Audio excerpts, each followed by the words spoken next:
condecorados como mejor policía, encargado de la Policía Federal, oficial mayor y secretario de Seguridad Pública, los 4 estén o condenados en la cárcel o fugados, prófugos, por vínculos con el narcotráfico. Y nos pusimos de acuerdo después, a la semana, en realidad exactamente una semana después, el 18 de mayo, y de ahí empezamos un movimiento de confrontación, no solamente al viejo régimen priista que se buscaba consagrar, también Guanajuato. Gobernado hace 25 años por el PAN, con un fiscal que tiene 12, le faltan 7, ratificado, en donde también hay un brazo armado importante de grupos criminales. Estás en Personalísimo, de Tráfico ZMG Podcast.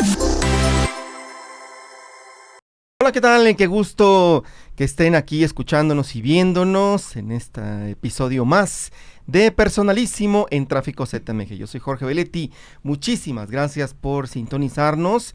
Y bueno, hoy tenemos un invitado especial, Antonio Atolini Murra, vocero de Claudia Sheinbaum y desde luego participa en este movimiento de Morena, el movimiento de regeneración nacional. Antonio, ¿cómo estás? Jorge, ¿cómo estás? Muchas gracias por la invitación y saludo a toda tu audiencia maravillosa de Tráfico ZMG. En efecto, ahora sí que Claudia Lover, bueno, no me echo, eso nada más es con Andrés Manuel. Claudia, por supuesto, militante de Morena y simpatizante de Claudia Sheinbaum, y favorezco su proyecto para ser coordinadora nacional de los comités en defensa de la Cuarta Transformación. Hasta parece trabalenguas, ¿verdad? Pero es que eso es. Saludo también a mis compañeros periodistas, a Jessica Salinas, directora de Tráfico ZMG, y a Edgar Maciel, también director de Guardia Nocturna. Muchísimas gracias. Gracias, bienvenidos. Y bueno, vamos entrando en materia, pero quisiera saber, mi querido Antonio Atolini, ¿de dónde saliste? ¿Cómo de dónde, cómo, cuándo fue? Sabemos que de tu participación en Yo Soy 132, pero ¿qué te llevó justamente a identificarte con este movimiento de regeneración nacional y ahora estar aquí participando activamente? Fíjate que además es importante mencionar mi historia personal, porque ahora sí que permítame subirme un ladrillito de vanidad. Se parece un poco a la de la doctora Claudia Sheinbaum, porque Claudia Sheinbaum en su juventud también fue dirigente estudiantil. Ella inició formando parte del famoso CEU, el Comité Estudiantil Universitario, que buscó impedir y logró, además, se precian de ser el movimiento estudiantil que se organiza, lucha y gana y es victorioso para evitar la privatización de la UNAM en 1988 con el entonces rector Jorge Carpizo. Pues yo también tengo un origen similar. En 2012 yo estudiaba en el ITAM, terminé egresando de la carrera de Ciencia Política y Relaciones Internacionales, y en ese momento la andada mediática, el oligopolio corporativo mediático dominante del momento, pues tenía a Peña Nieto como el indiscutible candidato que parecía que casi que sin moverle ni cambiarle, en un mes se iba a convertir en el próximo presidente de México. Sucedió que sí se convirtió en el próximo, pero no se fue limpio. Así que no se fue limpio, porque a partir de mayo de 2012 organizamos de manera espontánea, pero con un reclamo muy legítimo, la democratización de los medios de comunicación a partir de toda la prensa corporativa y su terrible cobertura del evento ese fatídico Viernes Negro para la campaña priista, para nosotros el glorioso 11 de mayo, en donde pues confrontaron estudiantes de la Universidad Iberoamericana. Yo no estudié en la Ibero, pero estudié en el ITAM, y nos pusimos de acuerdo después, a la semana, en realidad exactamente una semana después, el 18 de mayo, y de ahí empezamos un movimiento de confrontación, no solamente al viejo régimen priista que se buscaba consagrar con el golden boy del neoliberalismo, como terminó siendo Enrique Peña Nieto, sino también a la cobertura mediática, al oligopolio mediático corporativo que ocultaba la verdad y favorecía intereses muy particulares.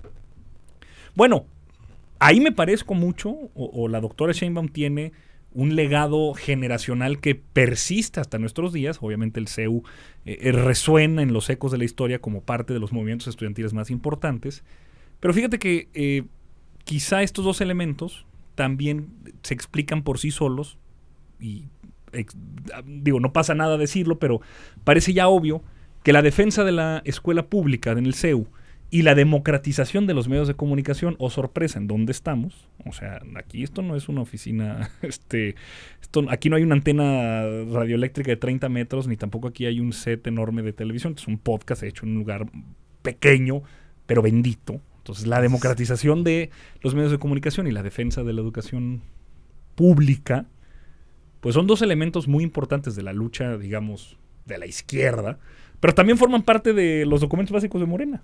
Fíjate que en 2017, que es la primera vez que yo participo en Morena, brigadeando en Lerma de Villalda, en el Estado de México, en la campaña de Delfina, porque yo todavía estudiaba, bueno, no estudiaba, terminaba mis actividades profesionales y laborales, todavía no me titulaba, en fin, en la Ciudad de México. En Morena, los documentos básicos establecen lo que nosotros reclamábamos en el 132, democratizar los medios de comunicación y que todo militante se convierta en un medio de comunicación para combatir la desinformación y la mentira.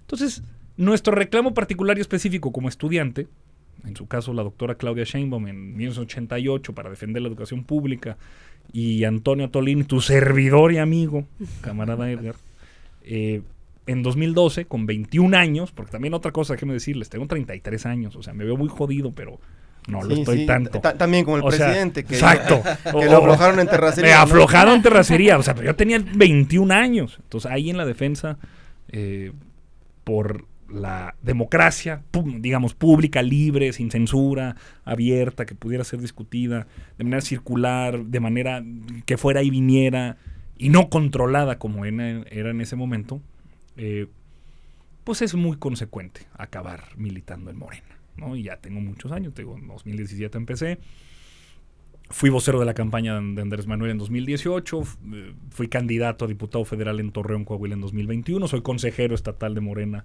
en 2022, en 2023 participé como candidato a diputado plurinominal local, ahorita estoy impugnando porque el PRI gobierno de Coahuila me quiere dejar afuera, pero se va a quedar con las ganas, y ahorita estoy apoyando a la doctora Claudia Sheinbaum para que logre la coordinación nacional de los comités en defensa de la Cuarta Transformación.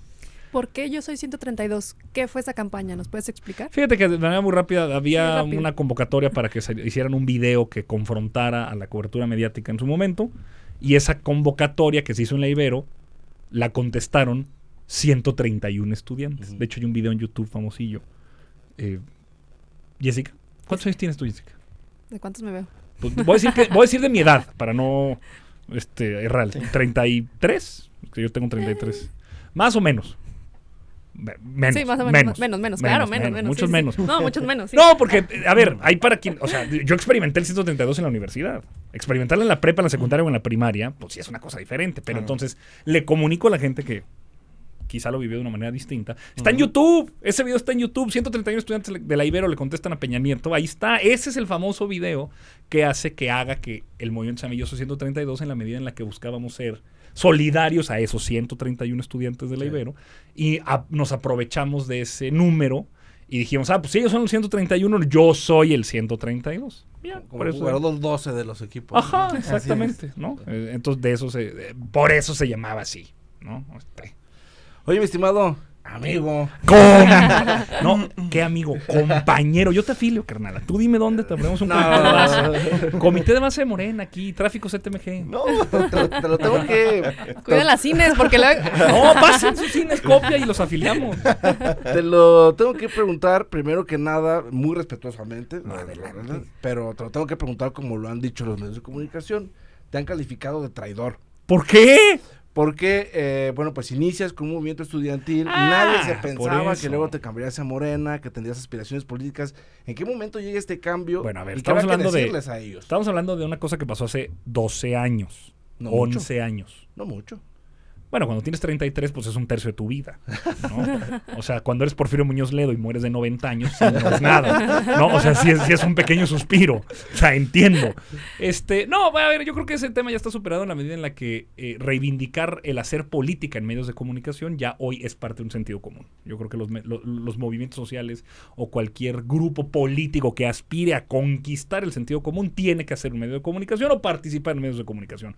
Hoy es mucho más común que alguien haga lo que ustedes hicieron. ¿Saben qué? A mí me vale madre. Aquí se puede decir, claro. Sí, a mí me vale madre Televisa, TV Azteca, Milenio, chinguen a su madre su concesión. Yo pongo en mi casa, mi estudio, mi máquina, mis cámaras, mis luces, y siendo buen contenido tienes más audiencia que muchos canales de televisión en el país, incluso podría decir que hasta de los grandes. Entonces, yo creo que en 2012 era raro, pero mira, piénsalo así.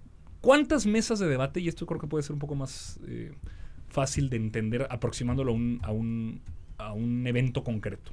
¿Cuántas mesas de debate había en 2012? Muy poquitas, en realidad había 2.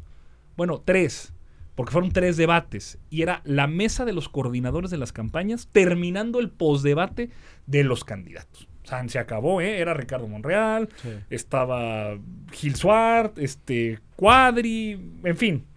2012 era eso, el postdebate del debate con los coordinadores. En 2018, cabrón, pulularon la cantidad de mesas de debate. Yo participé en muchísimas, pero si a nivel nacional había, no sé, todos los canales tenían una mesa de debate, y eso era a nivel nacional. Los locales también tenían un desdoble, las estaciones de radio. No, bueno, o sea, yo iba a 3, 4 entrevistas diarias de debate a partir de que ya se democratizó los medios de comunicación, porque había más contenido sobre más cosas. Aunque fueran los mismos, ya se hablaban de formas distintas.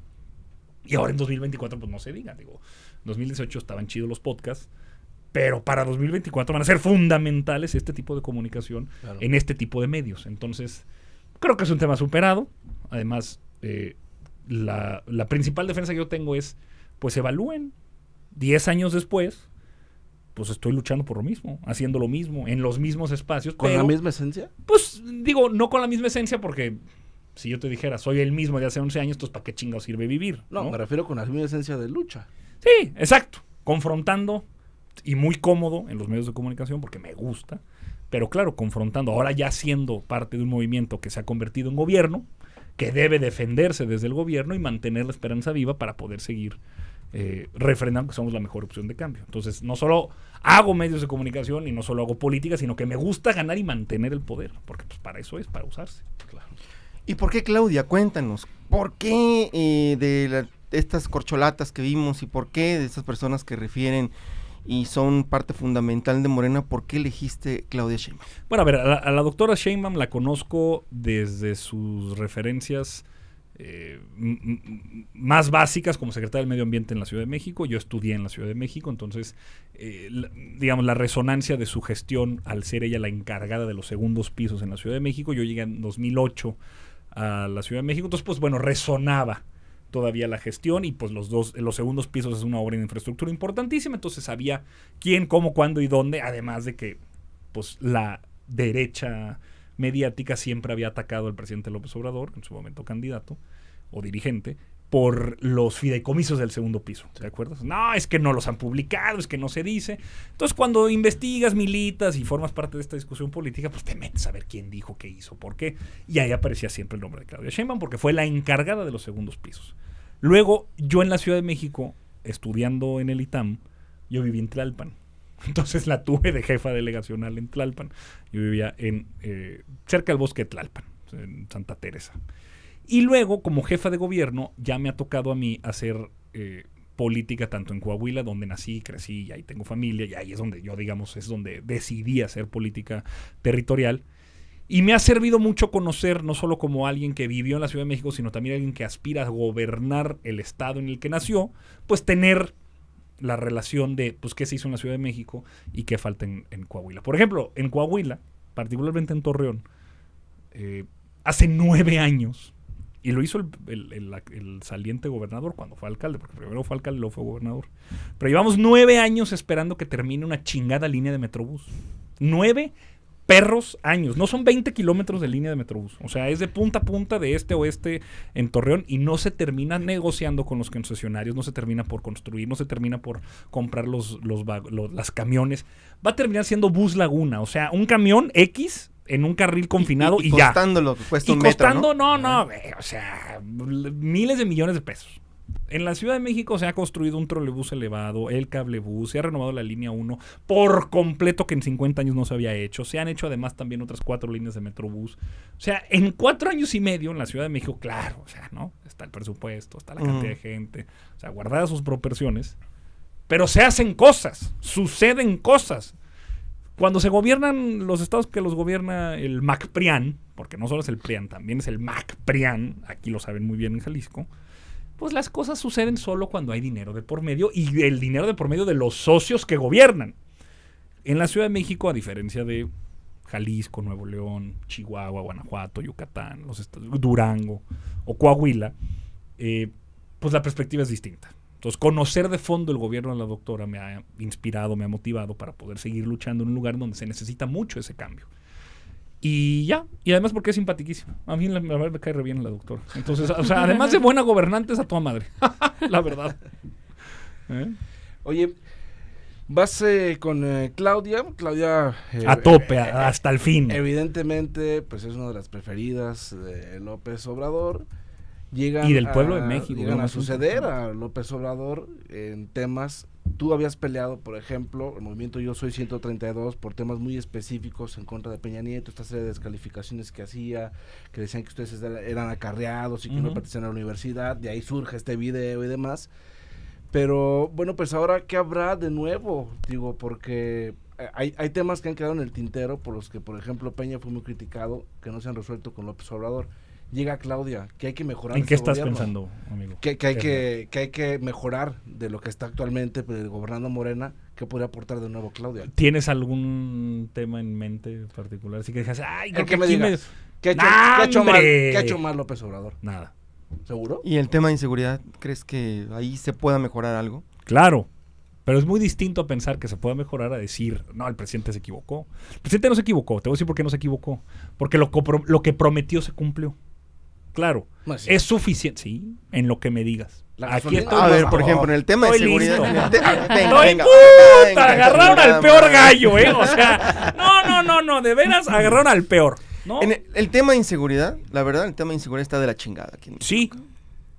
Y sabemos de dónde viene. Pero es distinto. Sabemos que desde la llegada de Fox en el 2000 hubo muchos cambios, el movimiento del narco, la salida de uno de los narcos que estaba allí en la cárcel, muy importante, que ahorita está en Estados Unidos, el Chapo Guzmán, claro. Y después la guerra de Calderón, que el artífice de la seguridad, pues ahorita está en la cárcel, ahí cantando pero no corridos. Es menor, Jorge, o sea, y que después Genaro Peña Nieto, García Luna esté en la cárcel. Y también sabemos lo de Peña Nieto y todo, o sea, el contexto ya lo tenemos. Ya, ese sí ya.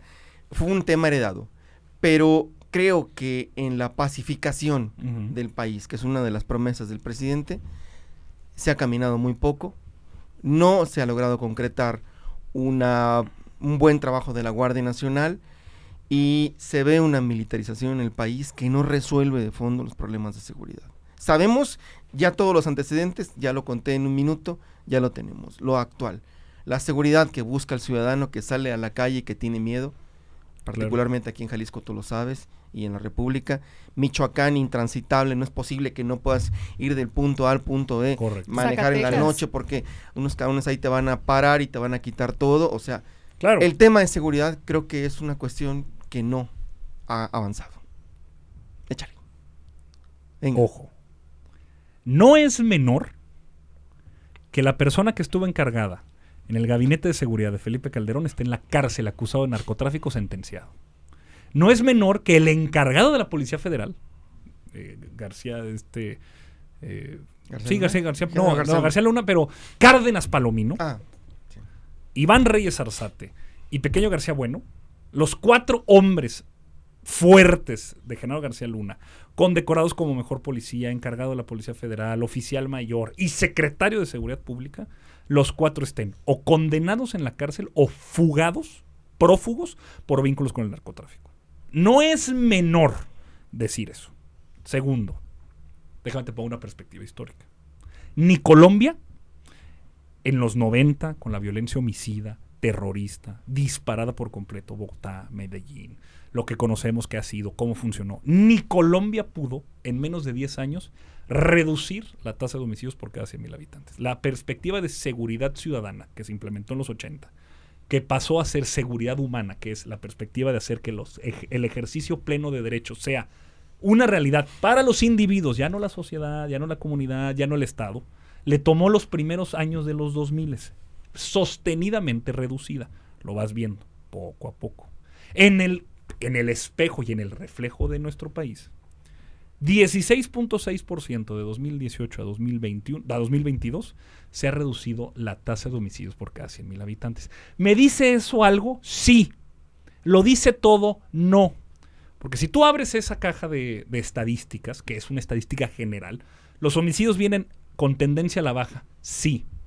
Ahora, si tú abres los datos de incidencia delictiva, la peor, la más horrible, la más jodida, la más destructiva, que es la de homicidios, tú vas a encontrar que se concentra el 85% de los homicidios en algo así como 6, 7 estados. Claro, Zacatecas, claro, Baja California, claro, Colima, pero también Querétaro, perdón, también Guanajuato.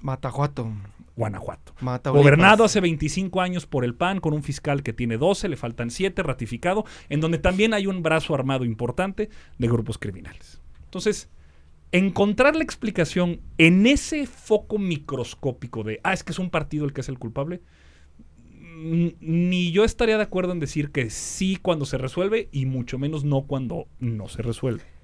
Si tú quitas esos estados, donde es Colima capital, Ciudad Juárez, Tijuana, Guanajuato, León, tú tienes un país que está muy lejos.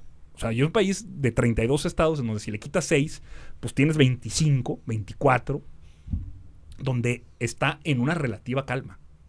O sea, no tienes un país incendiado, no tienes un país desbordado. Claro, Jalisco tiene un problema. Lo gobierna un bravucón de cantina como Enrique Alfaro, porque otra vez, la política de seguridad pasa, claro, sí, por una perspectiva federal, pero fundamental y particularmente en las fiscalías locales. Y ahí ningún presidente puede intervenir en la medida en la que se le exigiría a Peña Nieto, a Calderón o a Andrés Manuel. Con eso en mente, maticemos el que todo está mal, el que no se hizo nada y el que se resolvió. Porque además, la Guardia Nacional es una cosa que ya no hace la Policía Federal. Ya hay operativos, no despliegues. ¿Por qué? Porque ya hay, imagínate nada más lo que estoy diciendo, ya hay cuarteles. Ya no llegan. No, a mí en Torreón me tocó y en Cuernavaca, que yo viví también en Cuernavaca. No sé si ustedes aquí también en Jalisco, en Guadalajara, que llegaba la Policía Federal, ocupaba un hotel y a chingar a su madre. Este es el lugar donde va a estar la Policía Federal 1 o 2 años.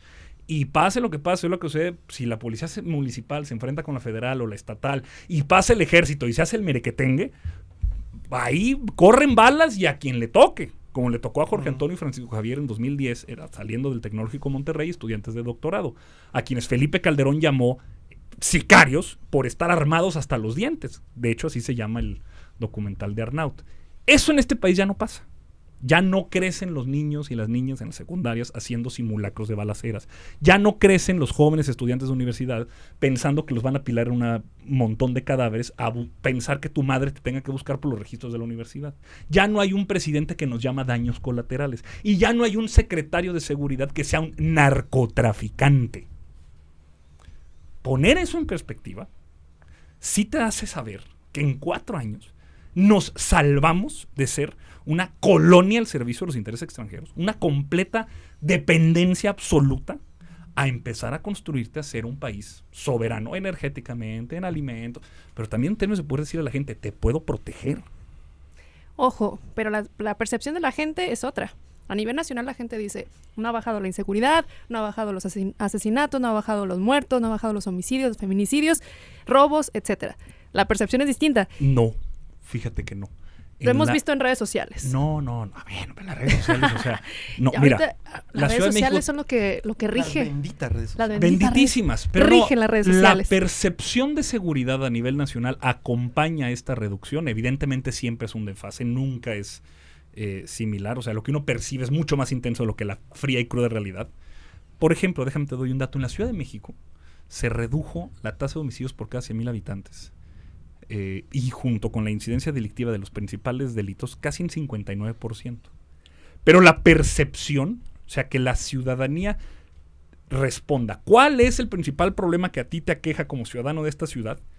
Bajó 44% el decir inseguridad en 2018, inicios de 2019, a ahora. Entonces, no solo en la Ciudad de México, respondiendo un poco de por qué estoy con Claudia, claro, no solamente materialmente no hay incidencia delictiva que se convierta en una carpeta de investigación, sino que la gente se siente, se percibe, vive la ciudad de una manera mucho más segura. Eso existe, claro. Una anécdota particular y específica. Si alguien viene y me dice, oye, sufrí tal violencia, me pasó tal cosa. Yo le voy a decir, no, discúlpame, pero es que la estadística general está diciendo otra cosa. Pues claro que no soy un completo idiota, ni tampoco un insensible ante ver el dolor real, material de una persona que te pone el corazón en la mano y te dice, ayúdame. O sea, no hay que ser completos inhumanos. Pero en una mesa de análisis, saliéndonos de la discusión tan emocional como puede ser un caso de violencia contra la mujer, contra una infante, un adulto mayor, un homicidio. Ya en una mesa de análisis, no concedo ni concederé que somos iguales, no concedo ni concederé que se ha hecho lo mismo, y no concedo ni concederé que no se ha resuelto el problema con la hipótesis de trabajo de atender las causas y no solamente la persecución violenta como se hacía antes. Dices que en poco tiempo se ha visto un gran avance, pero pues como estamos diciendo, la verdad ni nosotros lo vemos, ni mucha gente lo ve. Y en contraste, en El Salvador, el presidente Nayib Bukele, él sí luchó contra la inseguridad y la violencia y logró disminuirla en poco tiempo. ¿Qué opinas sobre eso? Nayib Bukele es un fascista que va a provocar daños de tan largo plazo en la sociedad de su país que van a revertirse en muy poco tiempo y habrán de ser muy duraderos para mal. Tiene campos de concentración. Las cárceles las convirtió en campos de concentración en donde la necesidad de establecer su soberanía nacional y dar cuenta de que en el gobierno son el supremo poder que manda frente al poder mafioso, decidieron optar por la fuerza. Nosotros decidimos optar por atender las causas en un país tan grande, diverso y tan complejo como México. Pero en El Salvador, que cada quien sea responsable de lo que cada país decide hacer, pero Nayib Bukele es un fascista. Nosotros no podemos establecer una política en la que consideremos entonces que la diferencia, el otro, debe ser exterminado. Esta gente está realmente rompiendo todo lazo comunitario a partir de condiciones que el propio país generó y haciendo que sus conciudadanos terminen refundidos en la cárcel con severas violaciones de derechos humanos. Yo sé que en Jalisco puede ser distinto. Crímenes de lesa humanidad y además mucha gente nomás hasta por tener tatuajes, órale. Sí. Va a haber unas repercusiones grandes. Yo entiendo que además en Jalisco es complicado porque aquí hay una pandemia de desaparición forzada. O sea, aquí realmente vive uno de los peores y más terribles delitos que la sociedad misma ha podido tolerar, que es la desaparición forzada. Es un delito continuado, es una relación de ausencia-presencia que no se resuelve porque la persona que se fue no regresa y nadie sabe de él. Es dolorosísimo. O sea, no basta pasar por la glorieta de los desaparecidos y ver todas las historias de las personas que están recordándonos a nosotros como sociedad que hemos fallado en lo más básico, que es garantizar derechos de vida y propiedad. Pero eso pasa por entender los ámbitos primero de competencia, no a la gente que lo sufrió. A la víctima no le puedes pedir otra cosa más que el reclamo legítimo porque su persona querida regrese. Pero los medios de comunicación y quienes estamos en el debate debemos entender que hay ámbitos de competencia en donde de cambiar las cosas sí podríamos resolver. O sea, el banco de datos que tiene actualmente la Secretaría de Gobernación, que da cuenta de quién y dónde desapareció, se está ordenando por primera vez en 15 años. O sea, éramos incapaces siquiera de poder saber cuántas personas hoy alguien reclama su desaparición. Bueno, eso sí está resolviéndose a partir de la llegada de Olga Sánchez Cordero, de Alejandro Encinas, después de Adán Augusto López Hernández, ahora con Luisa María Alcalde, de Carla Quintana, la encargada de la Comisión de Búsqueda. ¿Qué opinas de Hertz Manero? Bueno, pues el fiscal. El fiscal creo que ha dejado mucho de ver y últimamente es una lógica de poder que pues pasa por o renuncia o causa grave en el Senado. Pues así es la fiscalía. Pero ¿qué opino de Ernestina Godoy en la Ciudad de México? ¿O qué opino de Harfuch, ¿no? Bueno, él es el secretario de Seguridad. Claro, o sea, tienes hombres y mujeres de primera que están resolviendo los temas más sensibles de la sociedad, atendiendo siempre y dando la cara. ¿Aquí qué pasa en Jalisco? Pues tienes un contubernio mafioso entre los intereses inmobiliarios y el tráfico de influencias de quienes gobiernan para su beneficio propio, que son incapaces de poder resolver desde lo más básico hasta lo más terrible, grave y pernicioso como una desaparición forzada. Pero eso pasa por el gobierno local, las fiscalías locales y pues la relación de poder que como sociedad impulsemos. Deja tú, oye, vote por Morena. No, a ver, hagamos del tema de la desaparición forzada nuestra principal y más importante prioridad. ¿Quién está planteando una perspectiva diferente para atender y visibilizar ese problema? Sí, vale la pena discutir contigo, vale la pena construir un diálogo contigo, vale la pena incorporar al debate a alguien que esté pensando en lo más horrible que le puedes pasar a una sociedad. Entonces, sé que es difícil desde Jalisco y muchas personas que nos vean o lo escuchen, espero que conecten no desde la fría, que conecten con lo que digo, no desde el frío cálculo numérico, sino de la esperanza que da el que este es un problema político y por lo tanto se puede resolver. O sea, no es un fenómeno meteorológico, nada más llega, llueve, se moja y ya la gente no puede hacer nada. Es un problema político y sí hay salida. Sí podemos hacerlo. ha sucedido en el mundo. O sea, no somos los únicos que hemos sufrido. Y sí estamos siendo un pueblo que está buscando y logrando recuperarse de esas heridas. Por eso digo, nunca concederé que nos digan que somos iguales, por las razones anteriormente expuestas. Entonces, ¿tú estás de acuerdo con que López Obrador sí, todo. La política de abrazos y no balazos, honestamente, comienza a dar resultados o dio resultados? Te lo platico porque nosotros lo vivimos en la calle de 10 de la noche a 6 de la mañana, claro, cubriendo la policíaca. Sí. Y créeme que dista mucho el discurso de las autoridades con lo que realmente se vive en la calle. Y es lo que yo siempre le digo a la gente cuando nos conectamos en un en vivo. La gente cuestiona por qué no baja la inseguridad, la gente cuestiona a las autoridades el discurso de que todo va a la baja con datos manipulados, la gente ya no es tonta, y la gente, gracias a la labor que hacemos, tu servidor, Jorge, Jessica, mis compañeros reporteros, se da cuenta de lo que realmente se vive en las calles. La percepción dista mucho, lo que se vive en las calles dista mucho. El fuero común no es responsabilidad del presidente. Lo que sucede en las calles en la noche. O sea que lo que pasa en Jalisco, Michoacán, Guanajuato, ¿no compete al presidente meter la mano? No, permíteme, a ver. El fuero común no es responsabilidad del gobierno federal. Hay ámbitos de competencia. El 115 constitucional establece claramente que le toca al municipio. Salir a hacer la cobertura de la noche de 10 a 6 de la mañana, salvo que sucedan cosas extraordinarias, pues generalmente son delitos del fuero común. ¿Dónde está el principal responsable? El municipio. ¿Dónde está el principal responsable? La policía local. ¿Dónde está el principal responsable de la Procuración de Justicia? La Fiscalía. Entonces, si no baja, es porque aquí gobierna, repito, un grupo de intereses creados al servicio de los intereses mobiliarios y las rentas que éste genere para los asociados en ese tráfico, que están pensando más en el rédito y en el lucro que en resolver los problemas de la gente. Ahora, abrazos no balazos no es una política de seguridad, es un eslogan de una campaña en 2018. O sea, se puede desdoblar en un chingamadral cabroncísimas de cosas que estoy listo para platicarte todas, pero no es abrazos, no balazos. O sea, la perspectiva mediática de pensar que es llegar y decir, hola papá, ¿me das chance? ¿Podrías no hacer lo que estás haciendo? O saludar a la mamá del Chapo. O bueno, oye, ¿sabes qué? Por favor, dile a tu niño que... No, a ver.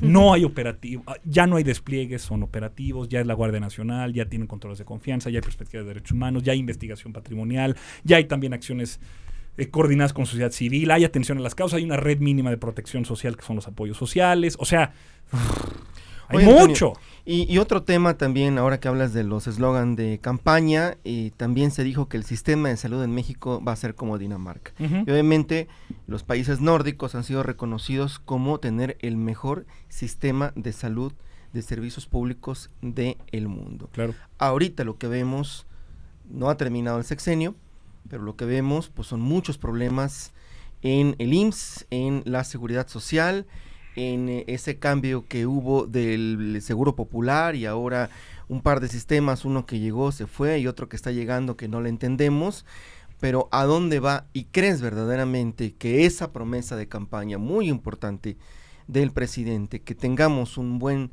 sistema de salud, llega a concretarse en lo que resta del sexenio? Claro, a ver, ¿en qué nos queremos parecer a Dinamarca? Porque uno piensa y fetichiza la idea de lo danés como, todos altos, güeritos y limpios, ¿no? Por decir una cosa. No, a ver, en Dinamarca o los países nórdicos hay una cosa fundamental que es a lo que estamos aspirando. Va a parecer medio ridículo lo que voy a decir, pero es que hay un sistema de salud.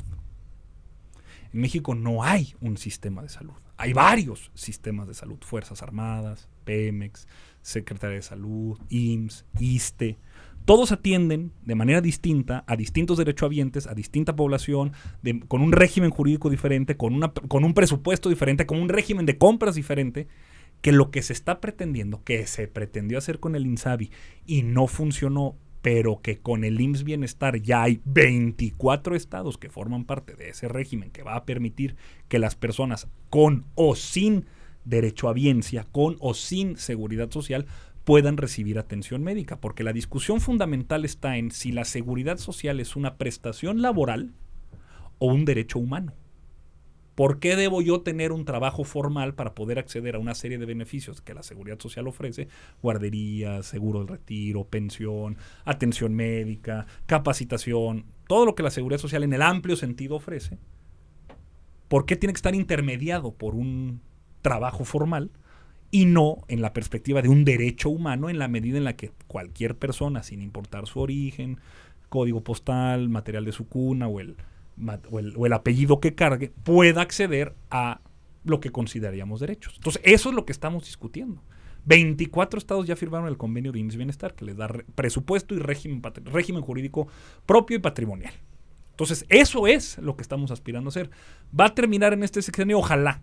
O sea, pues queda 2023 y lo que queda 2024. Para cómo va la velocidad de las incorporaciones, pues ya van 24. O 24 creo que es el objetivo de este año. Pero con 24 tiene que terminar. Entonces, llevamos año y medio en eso. Son 32 estados.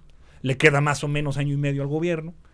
Creo que vamos a poder congraciarnos de poder decir que el artículo 4 constitucional, que busca garantizar el acceso a la salud a los mexicanos, hombres y mujeres, sin distingo de cualquier consideración, va a haber un sistema de salud que, sin importar dónde y cómo, les va a poder garantizar de manera pronta y expedita atención de primero, segundo y tercer nivel.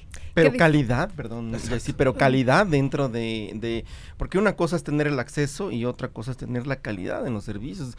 Hubo hace poco allá en Quintana Roo un elevador que se fue por el falta de mantenimiento y pues una niña desgraciadamente pero no murió, fue falta de mantenimiento, fue la falta de la notificación de la empresa que la revisó.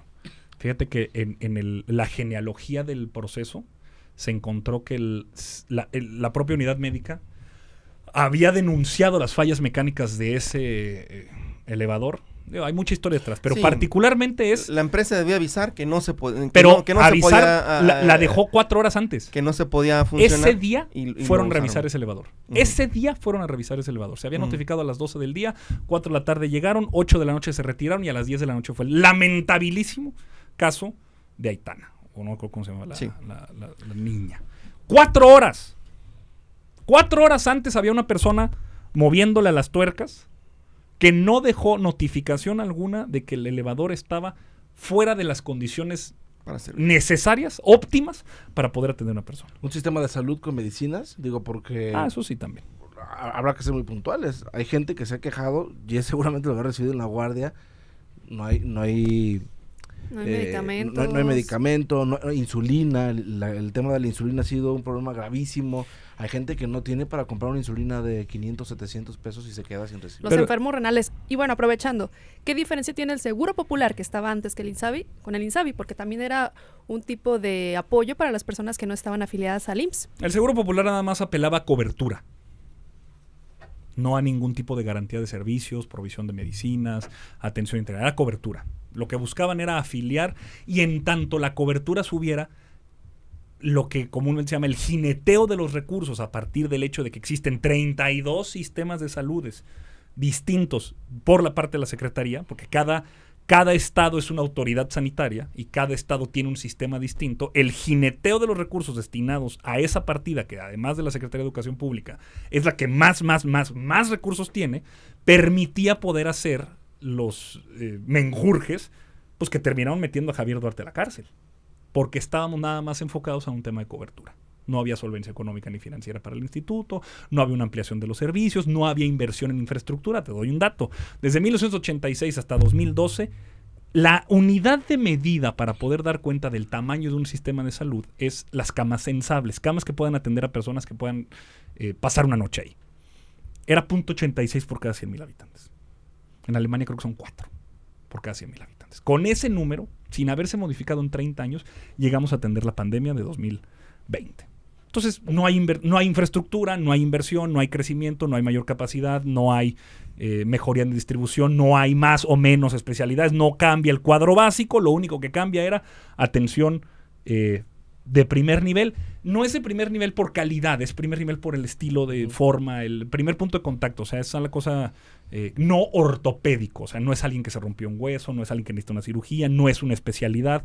Primer nivel, te quemaste, te raspaste, tienes una neumonía, tómate un analgésico. Ese es primer nivel. Eso es lo que se concentraba.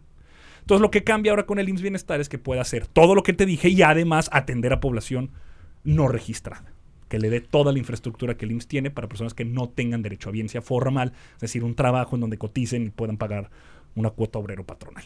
Mi querido Antonio, vamos a cerrar ya este podcast y me gustaría tu opinión. ¿Por qué Claudia y no Marcelo? ¿Qué opinas del ex canciller? Es un buen tipo. Pero, pues que del canciller. Y si llegara él y si fuera a quedar él. Estaremos siempre. Yo además de ser obradorista, soy militante de Morena. Entonces también pongan un perro verde. Yo también lo voy a apoyar. O sea, eso no, de eso de mí no te preocupes. O sea, soy militante, yo estoy loquito de la cabeza. Yo soy de los así, cucú. Pero el obradorismo se desborda y es mucho más fuerte que cualquier tema de división interna. Mira, déjame te platico un caso, para que veas cómo no va a haber problema. Yo aquí Jalisco vengo, y vengo mucho porque para mí es muy importante Jalisco en términos políticos, y lo es no solo en los términos personales, sino también en términos, digamos, de proyecto. La gobernatura se juega el año que entra. Y aquí yo tengo un gran amigo con el que yo vengo y hago política. Se llama Chema Martínez. Chema Martínez es el coordinador de los diputados locales de Morena. Chema y yo somos obradoristas, sí, pero Chema está apoyando a otra corcholata, a Adán Augusto. Uh-huh. Yo estoy apoyando a la que va a ganar, a Claudia Sheinbaum. Entonces, no pasa nada con que Chema y yo tengamos una diferencia hoy a partir de nuestra visión de futuro. Lo que compartimos es que para que nos vaya bien a todos tenemos que poner primero a los pobres. Para que haya un gobierno, para que no haya un gobierno rico con pueblo pobre, tiene que haber una política de austeridad. Y pues no robar, no mentir y no traicionar es la condición fundamental para poder hacer política y tener autoridad moral. Chema lo sabe, yo también.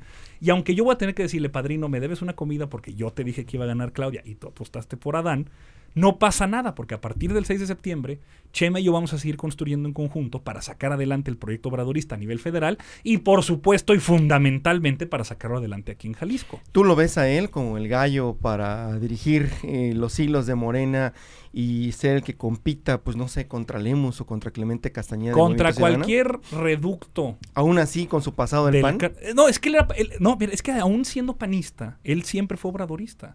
Porque la opción preferente por los pobres, así como lo dijeran en la doctrina social de la iglesia, quienes están mucho más cercanos a militando en el PAN, tener eso como referencia, pues es una cosa que se parece mucho a la doctrina social del obradorismo. O sea, en realidad no hay contradicción. Por eso yo digo que los obradoristas es mucho más que un partido político. Él era obradorista aún militando en el PAN. Muchos, incluso en Coahuila, que la historia política del PAN en Coahuila siempre ha sido la oposición al PRI, porque el PRI nunca ha perdido en 96 años.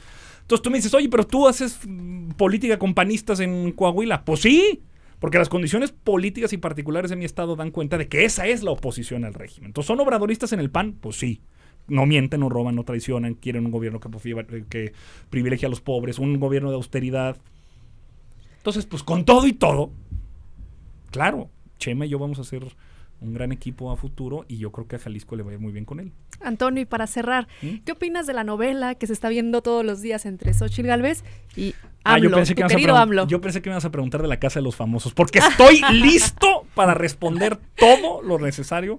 Mi novia ya me metió al tema de la Casa de los Famosos, entonces estoy listo para hablar de Wendy Guevara y de aquí el hablamos, Team Infierno, lo que quieran, Iván, estoy listo. Aquí hablamos de cosas más interesantes. Sí. ¿Y qué opinas de ese debate no entre me Xóchitl? ningunen a mi Wendy Guevara, hermosa, dorada, preciosa, porque es una chingona. Gran contenido lo que está haciendo la Casa de los Famosos. La telenovela de Xóchitl con AMLO, fantástica, me encanta. Me divierte muchísimo. Además me gusta que el presidente sea frontal y siempre le entre la descalifique al de esa pleito. manera. Pues claro. Oye, ¿se sabe defender la señora? Pues también, o sea, a ver, aquí somos adultos.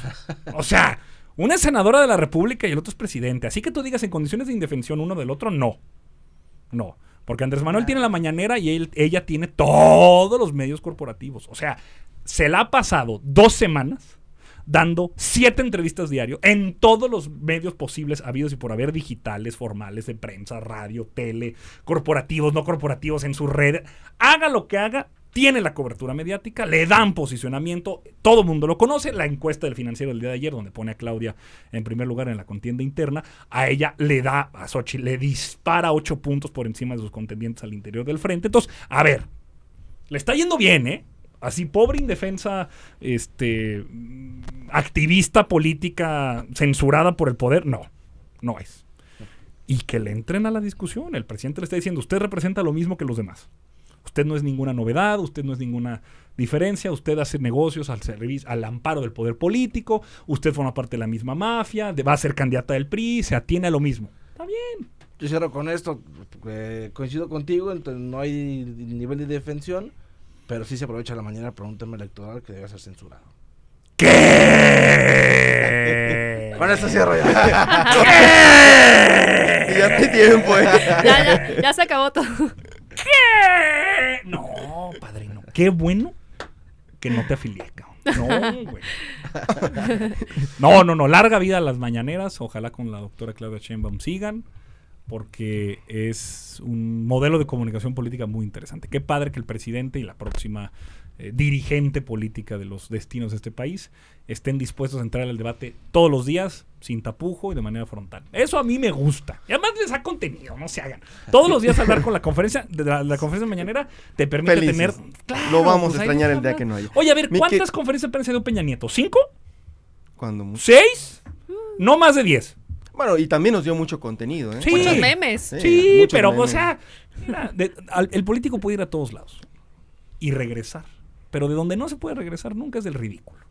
Entonces, pues, pinche Peña Nieto, güey. O sea, era... Y mi querido Antonio, yo cierro con esto. ¿Qué trae este libro que presentó Arturo Cano de Claudia Sheinbaum? Cuéntanos y con esto cerramos esta entrevista. Fíjate que es un libro interesante porque lo que hace es un movimiento muy sutil, pero que hace que la lectura sea muy entretenida entre pasado y futuro, en donde va contando el hilo conductor de la vida de Claudia Sheinbaum. Hoy como ex jefa de gobierno, pero antes como dirigente estudiantil, después como quizá posible presidenta de México, antes como académica. ¿Algo muy parecido a quién es el señor López? Un poco, fíjate, o sea, sí tiene esa lógica de pedagogía, sí es como de tratar de mantener la atención del lector entre lo que es hoy y lo que se aspira, que es algo que es mucho más accesible para el lector. Ah, pues yo sé quién es, fue jefa de gobierno y dicen que va a ser presidenta. Ah, chido. O como El rumbo de México de Ebrard. Ese no lo he leído, fíjate.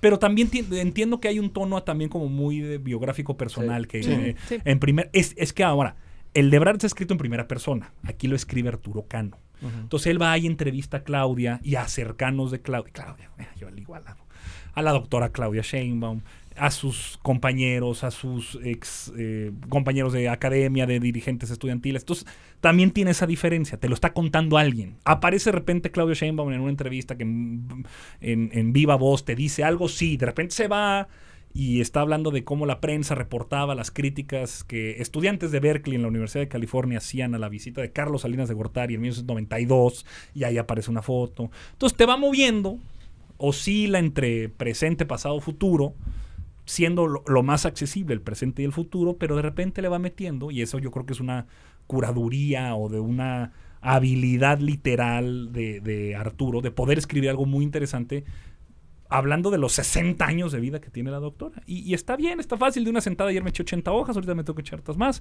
En un ratito tengo una presentación también digital del libro, buenísimo, es editorial Grijalbo, entonces no es difícil de conseguir. Yo creo que está padre. Mi querido Antonio, muchísimas gracias por habernos tus acompañado órdenes, en este padrino. podcast. Y por favor, cada que regreses aquí a Guadalajara, échanos no, un no, grito, porque dejamos muchos temas pendientes. Ya Sí. se comprometió, Aquí o sea, estamos. porque sí vengo mucho, güey. O perfecto. sea, y Porque ya te ves que queremos- no me para la boca. Queremos güey. chacalear de otros 2-3 temas más. No, ya ves que no me para la boca y hablo hasta por los codos. Entonces, si sí me aceptan, yo encantado en la vida de venir. Muchísimas gracias, Antonio Antonini Gracias. Murra. Gracias, compañeros periodistas. Gracias, Y Jorge. bueno, esto fue Personalísimo, este podcast que se nos pasó de tiempo, pero está muy interesante. Espero que les haya gustado. Muchísimas gracias, soy Jorge Belletti. Nos vemos y nos saludamos próximamente. Hasta pronto. Estás en Personalísimo de Tráfico ZMG Podcast.